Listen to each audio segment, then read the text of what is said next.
तो आज हम बात करेंगे मेंडल के तीसरे लॉ की, that is the law of independent assortment. इससे पहले हमने दो लॉज पढ़ लिए। फर्स्ट था हमारा law of dominance, second was law of segregation, and the third law, so I am writing third law of inheritance,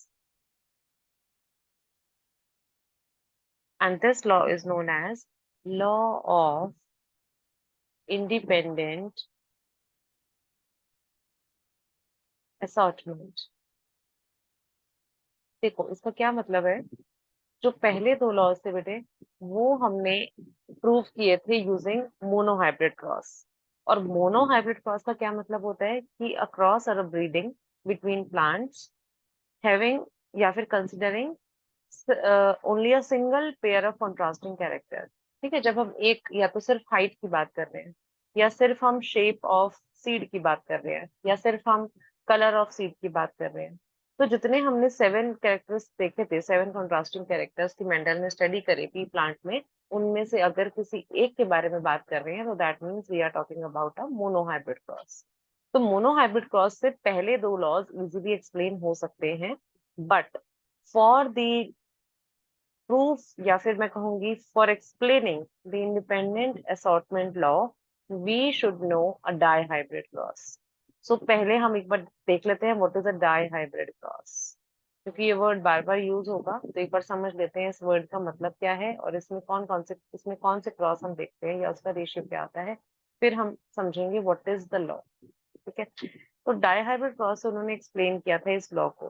तो डाई हाइब्रिड क्रॉस है क्या? It is a cross between the parents, a cross और hybridization, या हम breeding भी कह देते हैं, between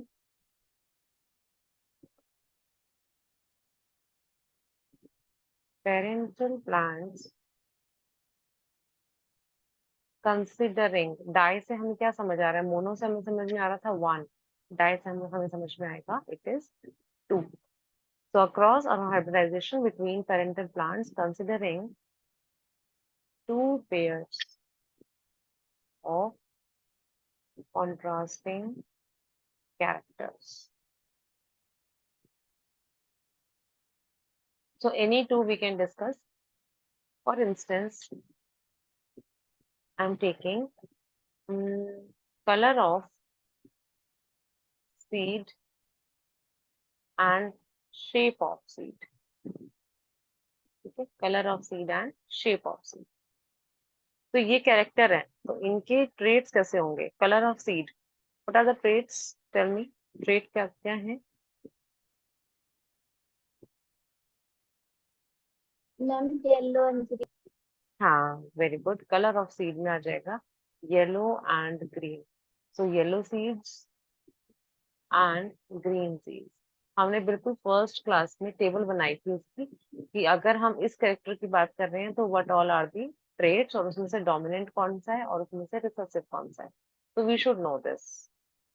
देन अगर हम बात करें शेप ऑफ सीड की, तो याद करो शेप ऑफ सीड डोमिनेंट कैसी थी? इट वाज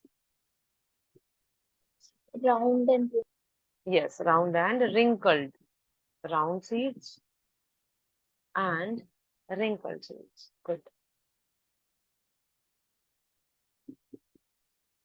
तो ऐसे कोई भी दो कैरेक्टर्स हम ले सकते हैं, उन दो के फिर फर्दर दो ट्रेट्स हमें हमें पता होने चाहिए, कौन सा डोमिनेंट ट्रेट है और कौन सा रिसेसिव ट्रेट है। राइट। अब एक खास बात यहाँ जो ध्यान देने वाली है वो ये है बेटे, कि ये जो कैरेक्टर्स हैं, ध्यान से समझने की कोशिश करना है इस बात को, कि ये जो कैरेक्टर्स हैं ये कोड किए जा रहे हैं बाय अ जीन, ये बात सबको पता है। और जो जीन है वो लाई करता है ऑन द क्रोमोसोम। तो अगर मैंने, देखो ध्यान से, अगर मैंने ये क्रोमोसोम बनाए, this is suppose P plant में क्रोमोसोम नंबर 2, सपोज, ठीक है, ये मैंने लेट किया है। आई डोंट नो कि कलर ऑफ सीड कौन से वाला क्रोमोसोम के ऊपर है कोड, आई डोंट नो। मैंने बस लेट कर लिया कि ये क्रोमोसोम नंबर 2 के ऊपर होगा कलर ऑफ सीड। तो अगर कलर ऑफ सीड है क्रोमोसोम नंबर 2 पे, तो मैंने यहाँ पे मेंशन किया, सपोज मैंने येलो और ग्रीन के लिए कर दिया। तो लेट अस टेक, यहाँ मैंने बोल दिया येलो, तो दिस इज कैपिटल वाई, और इसका ऑल्टरनेट यहाँ पे होगा, ऑल्टरनेट फॉर्म, ये भी मैंने मान लो ले लिया कैपिटल वाई। तो ये दोनों मिला के क्रोमोसोम नंबर 2 है, वन फ्रॉम मदर, है ना, one from female part, another from the male part. तो जाइगोट के अंदर तो ये दोनों ही होंगे। तो ये हो गया कलर ऑफ सीड के लिए chromosome. Now the other character that is the shape of the seed, वो क्या इसी सेम क्रोमोसोम पे लाई करेगा या किसी दूसरे पे लाई करना चाहिए अकॉर्डिंग टू मेंडल? क्या वो क्रोमोसोम नंबर 2 पे ही होगा या वो किसी और दूसरे क्रोमोसोम पे होना चाहिए? क्या लगता है? Any guesses? मैम दूसरे पे होना चाहिए। दूसरे पे होना चाहिए, that is very right. According to Mendel वो दूसरे पे होना चाहिए, कि मेंडल ने प्रूव ही उसी को किया बेटे, कि जब वो दोनों कैरेक्टर्स दो अलग अलग क्रोमोसोम पे लाई करेंगे तभी लॉ ऑफ इंडिपेंडेंट असॉर्टमेंट जो है वो वेरीफाई हो पाएगा, या मैं कहूंगी वहां पर वैलिड होगा। इन केस अगर एक ही क्रोमोसोम पे दो जीन्स प्रेजेंट है तो law of independent assortment fail हो जाएगा। अभी देख लेते हैं कैसे। तो पहले यहाँ लिख लेते हैं हम, ये वाला सपोज एक जीन है and this gene is coding for round, तो ये रहा उसका ऑल्टरनेट फॉर्म। यहाँ पर चाहे स्मॉल आर ले लो चाहे capital R, not a big issue. बस बात ये है कि अगर ये क्रोमोसोम नंबर 2 पे है तो ये क्रोमोसोम नंबर 3 पे होगा। फ्लैट कर लिया है हमने कि दोनों अलग अलग क्रोमोसोम पे होने चाहिए, जो भी दो कैरेक्टर्स हम बात कर रहे हैं दोनों, according to Mendel, for proving the law of independent assortment. Now अब हम क्या करेंगे, हम कहेंगे कि एक ही प्लांट के अंदर है, तो ये एक ही प्लांट के अंदर ना, एक ही प्लांट में क्रोमोसोम नंबर 2 भी है, एक ही प्लांट में क्रोमोसोम नंबर 3 भी है। तो एक प्लांट हमने ले लिया, सपोज ये मैंने एक प्लांट लिया जिसके पास राउंड सीड्स हैं। तो राउंड सीड्स अगर इसके पास है तो इसके पास इसका जीनोटाइप क्या होगा?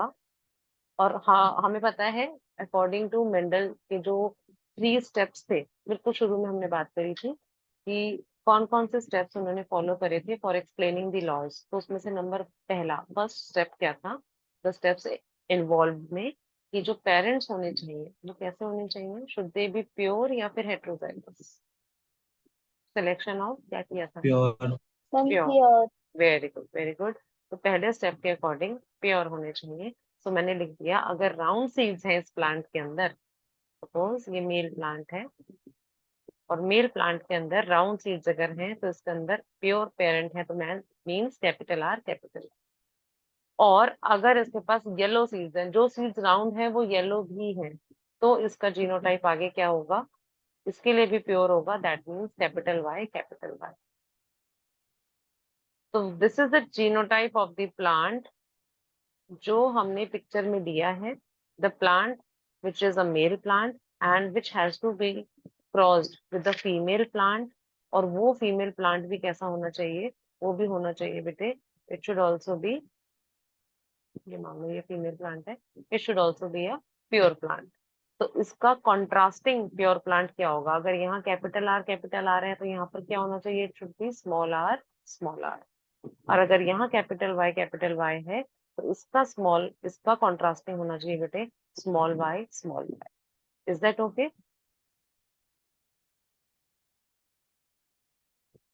Yes ma'am. Yes, it makes sense.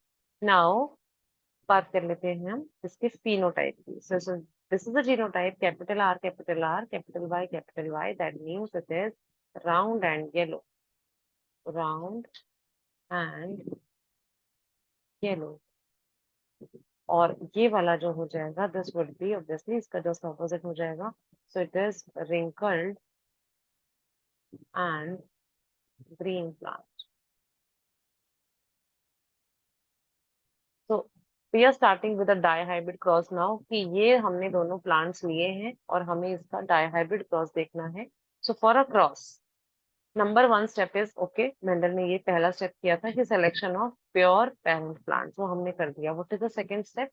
कि इनका हाइब्रिडाइजेशन करवाना है फॉर द F1 जनरेशन। तो हाइब्रिडाइजेशन के लिए what is the next step? क्या होता है next step? To get the Gametes. Gametes. Gametes, very good, to get the gametes. चलो अब बताओ इसके गैमीट्स क्या होंगे। यहाँ गैमीट्स क्या बनेंगे? Capital R capital Y. Very good, capital R capital Y. दूसरा भी ऐसा ही होगा या कुछ और होगा यहाँ पर? Ma'am same. सेम होगा, वेरी गुड, सेम, बिल्कुल ठीक है, क्योंकि यहाँ पर होमोजाइगस कंडीशन है, प्योर पेरेंट है, इसीलिए it will be same. Similarly यहाँ पर अगर हम बात करें इसके गैमीट्स क्या बनेंगे, तो इसके गैमीट्स बनेंगे small r and small y. सही है, ऐसा ही होगा बेटे।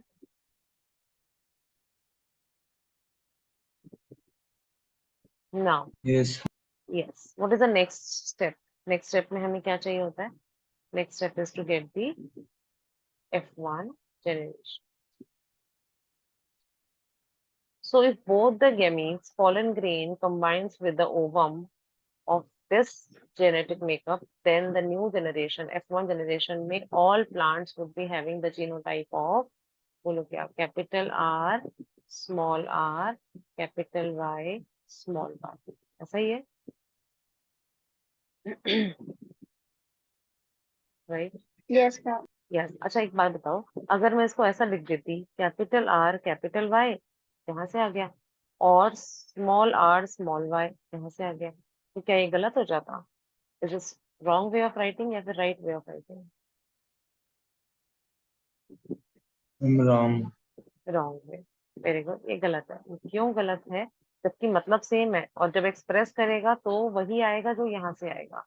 लेकिन दिक्कत क्या है बेटे, कि जब भी आप जीनोटाइप से, मतलब जीनोटाइप आप रेफर कर रहे हो, और स्पेशली जब आप डाई हाइब्रिड क्रॉस की बात कर रहे हो, तो हमेशा एक कैरेक्टर के अलील्स साथ में आएंगे। एक कैरेक्टर था ना हमारा, character was shape, shape of the seed. तो शेप ऑफ द सीड के लिए हमने कैपिटल आर और स्मॉल आर यूज किया था, तो ये दोनों they will lie next to each other, ऐसे दोनों एडजस्टेंट होने चाहिए। दूसरा कैरेक्टर था हमारा कलर ऑफ द सीड, तो कलर के लिए हमारा था ये वाई, कैपिटल वाई और स्मॉल वाई, तो capital Y and small y they should lie adjacent to each other. तो चाहे वो डोमिनेंट है चाहे वो रिसेसिव है, नो मैटर व्हाट, एक कैरेक्टर के दोनों alleles they will lie close to each other. Again, चाहे वो डोमिनेंट है चाहे वो रिसेसिव है, एक कैरेक्टर के दोनों alleles will lie close to each other. Therefore, the right way of writing is not this but this.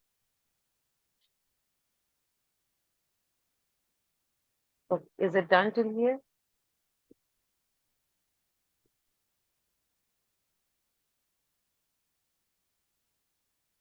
It is capital Y and small y. So now I am changing the sheet. कर दूं बेटे sheet change? ये हो गया यहाँ तक, या फिर I can नीचे लगा सकती हूँ, ठीक है?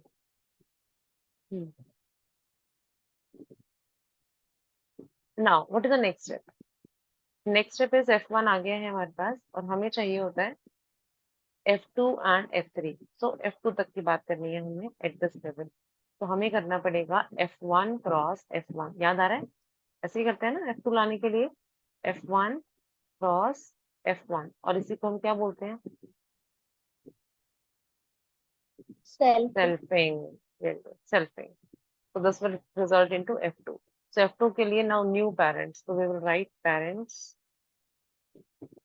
New parents would be now capital R small r, capital Y small y. ये एक parent है।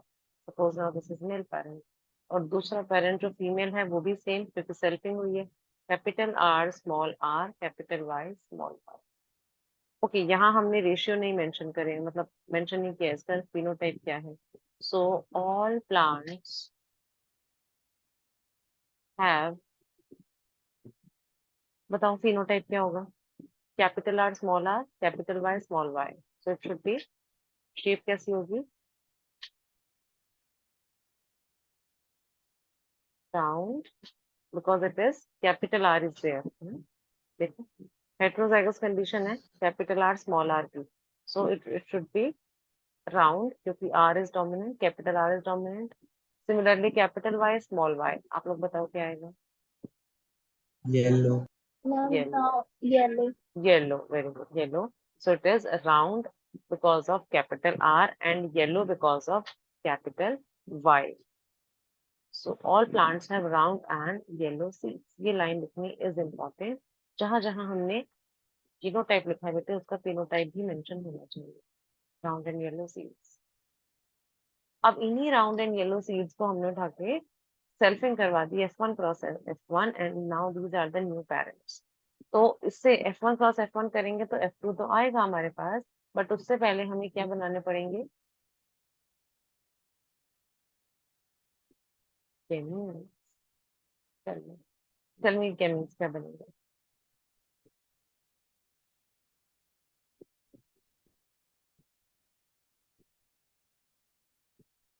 ट्राई करो. नहीं आएगा तो I will help you, but first to try. क्या गेमीन्स आने चाहिए यहाँ पे?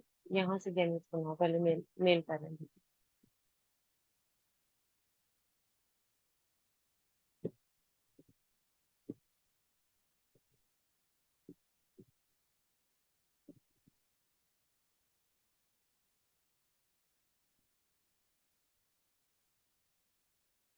ओके. और देखो कैसे बनाते हैं हम गेमीन्स. गेमीन्स बनाने के लिए हमें क्या करना है? First of all look at the whole genotype of the plant. तो प्लांट में हमने यहाँ देखे हैं कि 2 कैरेक्टर्स है. 1 कैरेक्टर इज दिस जो RR लिख दिया हमने. दूसरा कैरेक्टर ये रहा जो हमने बाय लिख दिया. तो सबसे पहले क्या करो बेटे, पहले कैरेक्टर का जो फर्स्ट कैरेक्टर है, ठीक है, फर्स्ट कैरेक्टर है, ये सेकंड कैरेक्टर है, जो फर्स्ट कैरेक्टर है उसका फर्स्ट अलील उठाओ. तो फर्स्ट अलील है हमारे पास कैपिटल R, जो कि राउंड वाला, जो कि राउंड के लिए कोड कर रहा है. नाउ अब दूसरे कैरेक्टर का पहला अल्फाबेट उठाओ, पहला allele, so that is capital Y. ये बन गया हमारे पास एक एक गैमीट, 1 टाइप ऑफ गैमीट. कि एक इस तरह का गैमीट भी बनेगा. और दूसरा गैमीट कौन सा बन सकता है? Second type of gamete. फिर से क्या करो, फर्स्ट कैरेक्टर का फिर से कैपिटल वाला यानी फर्स्ट वाला ही अलील उठाओ, दैट इज कैपिटल R. लेकिन अब क्या करो, साथ में सेकंड कैरेक्टर का सेकंड अलील उठाओ. तो सेकंड कैरेक्टर का सेकंड अलील उठाया. सो this is the second type of gamete that can be formed. अब क्या करेंगे नेक्स्ट स्टेप में? अब क्या करना है, फर्स्ट कैरेक्टर का, ये रहा फर्स्ट कैरेक्टर का second allele, that is small r, ठीक है, और सेकंड कैरेक्टर का फर्स्ट एलील, ये रहा capital Y. So it is small r and capital Y. Then fourth one, similarly क्या करना है हमने, फर्स्ट कैरेक्टर का अभी भी हमने स्मॉल वाला उठाया, लेकिन दूसरे वाले कैरेक्टर का second allele, that is small r. So capital R, capital Y, capital R, small r, capital Y, small r, small r. These are the 4 different kind of gametes that will be formed from one complete parent. मतलब एक या तो mail से ये सारे gametes बनेंगे. क्या female से कुछ डिफरेंट एलील बनेंगे या फिर सेम बनेंगे? Ma'am, same. सेम, बिल्कुल सेम, एक्जैक्टली, क्योंकि जीनोटाइप इज सेम. यहाँ और यहाँ जीनोटाइप दोनों सेम है. इसी स्टेप में बस बच्चे अटक जाते हैं, otherwise cross is very easy. So this is the step जो कि थोड़ा सा कंफ्यूजिंग होता है फॉर न्यू स्टूडेंट्स. सो ये हो गए, these are the gametes from the female plant. Now we will cross it using a Punnett square. Punnett square बनाएंगे प्रॉपर जैसे पहले हमने बनाना सीखा था, ताकि कोई कंफ्यूजन ना हो. Male and female gametes we will write. So for the F2 generation, draw a Punnett square.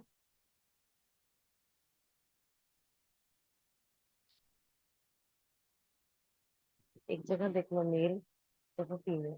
So capital R, capital Y, capital R, small y. gametes लिखते जाएंगे यहाँ पे. Then small r, capital Y and small r, small y. बेटे ध्यान रखना, y capital वाले और small वाले में जब लिख रहे हो तो डिफरेंस क्लियर होना चाहिए, दिखना चाहिए कि ये वाला कैपिटल लिखा है, ये वाला स्मॉल लिख रहे हो. अदरवाइज खुद कंफ्यूज हो जाते हैं बच्चे, और फिर टीचर को तो क्या ही समझ आएगा ना, वो हाउ हाउ विल शी और ही चेक दी नोटबुक। तो ध्यान से देखना और फिर मेंशन करना capital and small y. Similarly यहाँ लिखते जाएंगे अब हम नील gametes, capital R capital Y, then capital R small y, then small r capital Y, and then small r small y. 16 boxes will be there total, 4 into 4.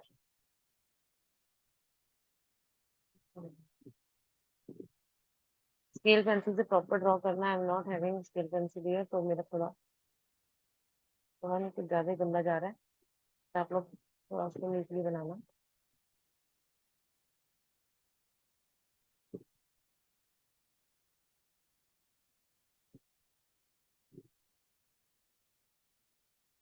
So this is a Punnett square, ठीक है, square के form में दिखना भी चाहिए।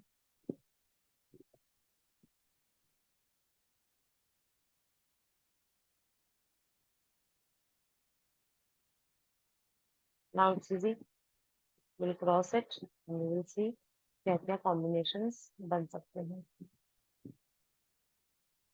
Okay, start करते हैं। देखो, कैपिटल आर एंड यहाँ पर भी है कैपिटल आर, सॉरी यहाँ पर है कैपिटल आर कैपिटल वाई, यहाँ पर भी है capital R capital Y. So now कैसे कैसे लिखेंगे इसको कि दोनों अलील्स सेम कैरेक्टर के एक साथ, तो कैपिटल आर और दोनों अलील सेम कैरेक्टर के एक साथ, capital Y capital Y.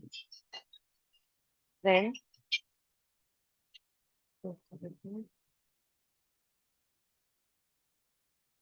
Next capital R capital Y small y. फिर हो रहा है, क्या कर रहे हैं हम ये, बोलो। Yes, ma'am. Yes, ma'am. ठीक है, अब इस टेबल को कंप्लीट करो।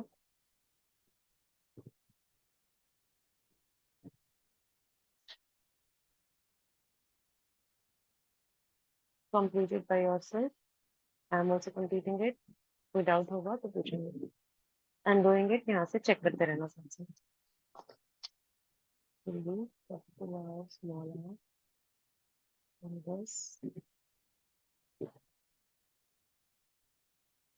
नीचे स्पेस छोड़ना so that you can write the phenotype also. अभी जीनोटाइप लिख रहे हैं so that we can write the phenotype, तो बॉक्स में नीचे ही स्पेस होगा, that will be better.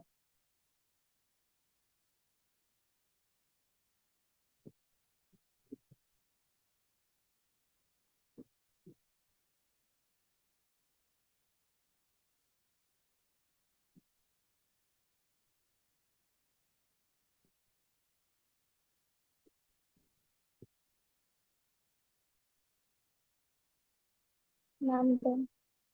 Okay, now you can count it, capital Y small y. First write down the phenotypes, जो जो जीनोटाइप्स आ गए हैं आपके, write down the phenotypes below them.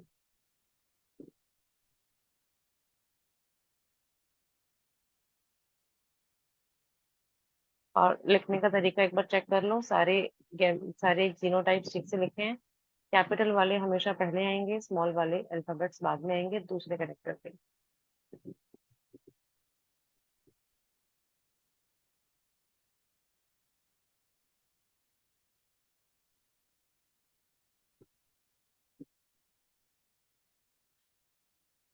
Small r small r capital are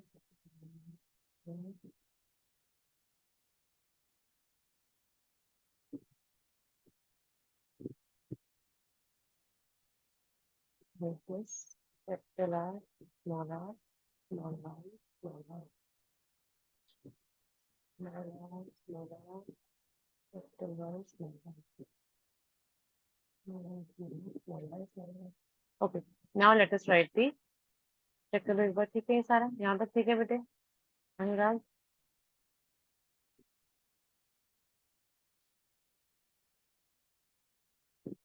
this would be round and yellow. This will also be round because capital R दो बार आ गया, और because एक capital Y है एक small y है, it will again be yellow. It will be round because capital R है small r के साथ, और yellow because दोनों ही capital Y है. Again this is round capital R की वजह से, yellow capital Y की वजह से.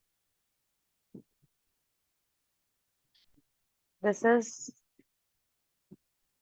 round and yellow again,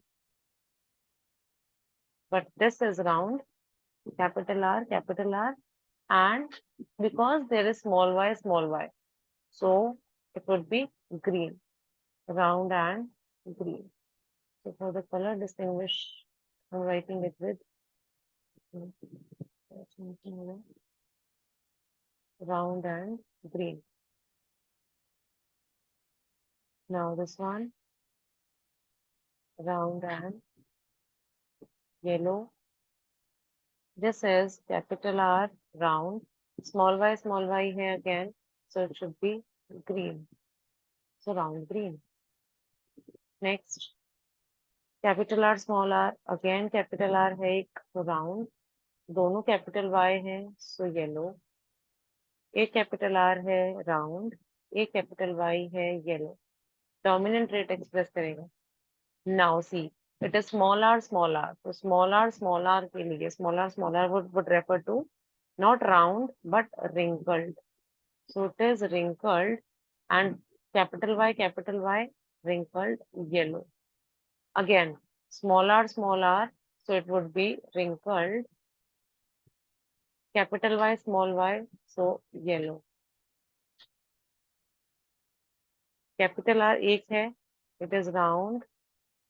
एक capital Y है, so it is yellow. Round. Next would be small y है, so it should be green. Round green. Then small r. So for the small r, हमने लिखा था wrinkled. It should be wrinkled. But wrinkled के साथ it is capital Y. So again, wrinkled yellow. So that is what green. Wrinkled yellow. And the last one, this one is small r means wrinkled, but instead of yellow, it is wrinkled green. Wrinkled, wrinkled green.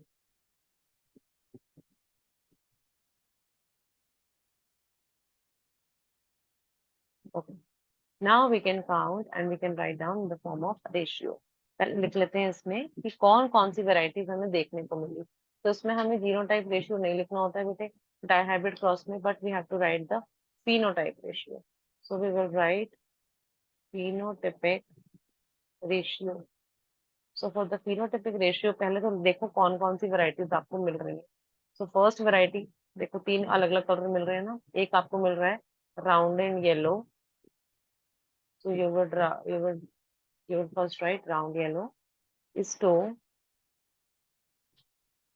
Next कौन सा मिल रहा है आपको? You can see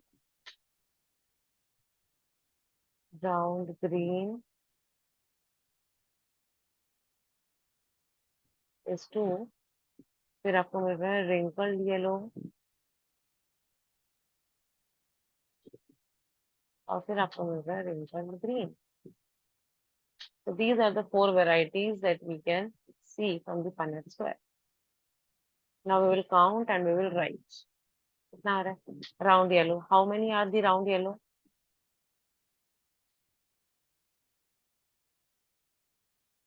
Okay. 1, 2, 3, 4, 5, 6, 7, 8 and 9. So it is 9 round yellow. ठीक है बेटे? Any doubts? एक बार मुझे यहाँ तक बताओ, कोई डाउट है किसी को? No, ma'am. No. Okay, ठीक है. Then round green. Round green check कर लेते हैं. So this is one round green, another round green, another round green. So 3 round green 3. Wrinkled yellow check करो, ग्रीन में लिखे हुए wrinkled yellow 1 2 and 3, wrinkled yellow 3 and wrinkled green star mark किया था only 1. So this must be the ratio you all should get whenever you are doing a dihybrid cross to show the law of independent assortment. 9:3:3:1 ये तो सिर्फ ratio है, और ये किस चीज का आना चाहिए वो भी आपको पता होना चाहिए कि जो प्योर पेरेंट है, जो प्योर पेरेंट है बेटे, जो पेरेंट हमने इनिशियली स्टार्ट किया था जिनसे, देखो किससे स्टार्ट किया था हमने, हमने स्टार्ट किया था प्योर पेरेंट, ये round and yellow, wrinkled and green.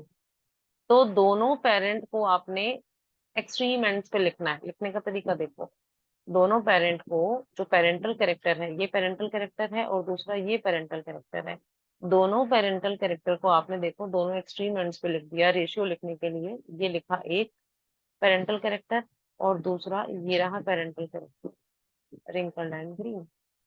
जिसमें से डोमिनेंट वाला आप पहले लिखोगे बिकॉज ये नंबर में ज्यादा है, 9 रेशियो है यहाँ इसका.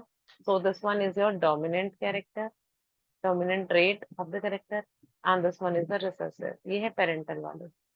और जो नए कॉम्बिनेशंस आपको मिले हैं वो नए कॉम्बिनेशंस आप लिखोगे इन दोनों के बीच में. न्यू कॉम्बिनेशन आपको मिला है राउंड ग्रीन का जो कि पहले नहीं था. एक और न्यू कॉम्बिनेशन आपको मिला है रिंकल्ड येलो का जो कि कहीं पर भी पहले नहीं था. सो round yellow and wrinkled green parental हो गए, round green and wrinkled yellow new आपको मिले हैं after the dihybrid cross in the F2 generation. Is that okay?